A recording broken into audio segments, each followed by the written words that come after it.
In 1954, the British Broadcasting Company recruited 40 schoolboys to retrace the steps their ancestors might have taken. The purpose of the experiment was to determine the likely methods used to transport the stones. A concrete slab, only 1/50th the weight of a bluestone, was used. Nothing like this astonishing feat of transportation was ever attempted by any other people in prehistoric Europe. Their task was so arduous that later generations believed the builders must have been aided by the magician Merlin. According to legend, Merlin made the stones so light that they could float on water. But there were still casualties along the way. If magic is excluded as a source of power for the Stonehengers, then most of the population of southern Britain must have been involved in hauling the stones to Salisbury. We're speaking very glibly about it. I estimate 1.5 million man-days of work and many broken legs and so on.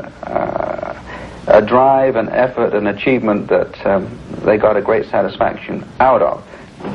As to what was in their minds, at least I have uncovered certain very hard facts, numerical relationships, an interest in precision, an interest in time patterns, and this means something very fundamental to their psychological basis and to their beliefs.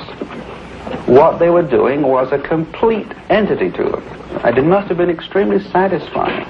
They did not do it by being driven as slaves. They did not do it for money because there wasn't a monetary system. They did it because they wanted to. And here we have perhaps the beginning of our civilization, the essence of civilization, a community with a common purpose and a common set of ideas. Surely, the masterminds of Stonehenge could not have inspired an army of workers unless the people were held in the spell of a great, perhaps even magical idea.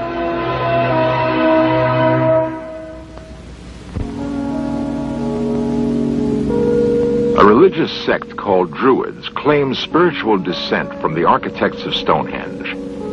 There is little evidence to support their claim. Their ritual reenactments on the site are of little help in solving the puzzle, for the Druids were apparently latecomers.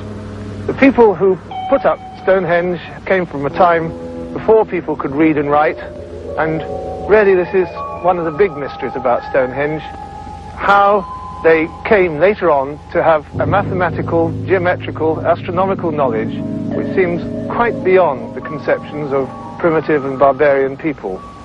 But perhaps more remarkable than that is the fact that